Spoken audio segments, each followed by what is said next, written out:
with the very latest. And we talked to you just a little bit inside or outside. What have you learned, Randy? Hey guys, I'm live here at the Command Center in Gaylord, where Governor Gretchen Whitmer just signed an emergency declaration after the tornado touched down and absolutely devastated this area. As you mentioned, it killed one person, injured several others. Now, Gaylord, for some context, is about 3 hours north of the Metro Detroit area. We arrived here a little more than an hour ago, and I want to show you some video that we shot soon after we got here. This twister and the winds knocked down trees, power lines, and overturned cars and damaged homes and buildings.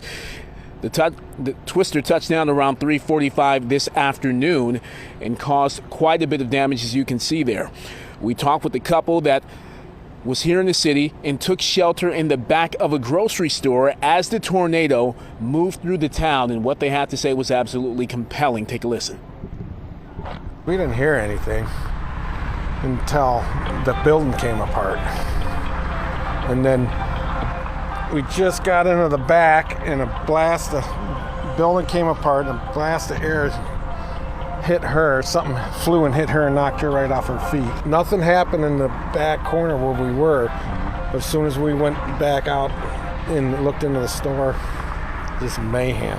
Blew the whole front door off, the front part of the building, tore half the roof off, and then all around us was devastation. The building's just completely gone.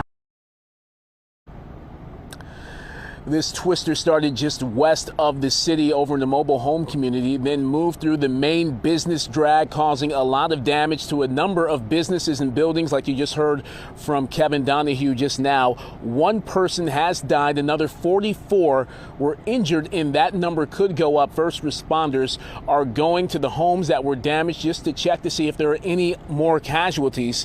Now, there are a number of power outages here. Consumers Energy, according to their outage map, has about 5,000 customers without power in this immediate area, and authorities want people to avoid Gaylord right now. If you had plans to come up here over the weekend, they want you to stay away from here because of the down power lines, because of the down trees and the extensive damage in this area, and the Herculean effort from first responders to address all that happened here. So if you're planning on coming to this area, they want you to stay away from Gaylord.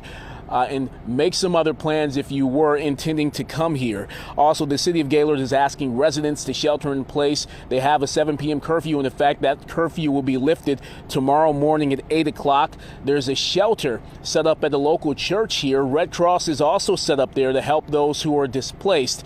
Again, a Herculean effort to address the massive amount of damage from this tornado that touched down here earlier this afternoon. One person has died, 44 injured, and there is a possibility that there could be more injured from this tornado. We're going to have more tonight at 11, but for now, we're live in Gaylord. I'm Randy Wembley, Fox 2 News. And Randy, it seems like this was a very concentrated tornado. Whatever it struck, it really did do a lot of damage. Do we know how long that the damage extended? Did it seem more that it was in the business district and fewer homes, or was it just a wide area? Well, it was definitely the business district, and also just west, just outside of the city where it first touched down and moved.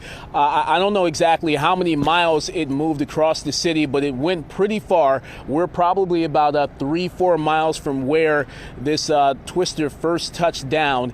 And so there's just an extensive amount of damage, more that we simply have not seen because we got up here when it was dark, and yet we could still see a lot of the damage. But that was really only the tip of the iceberg, I'm sure, from what we saw in different videos coming up here during the daylight hours. But we're going to be seeing more of it tomorrow morning as well, because we're going to be staying the night up here, and we're going to be reporting live from here tomorrow morning for Fox 2 News Morning. All right, it sounds like a lot of work to be done there. All right, Randy, we'll check back with you at 11. Thank you.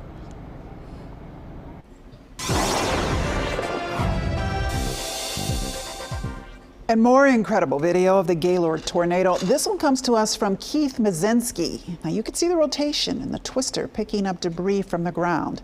You should never be this close to a tornado like this. Again, these are amazing images, but please don't ever risk your life for a piece of video.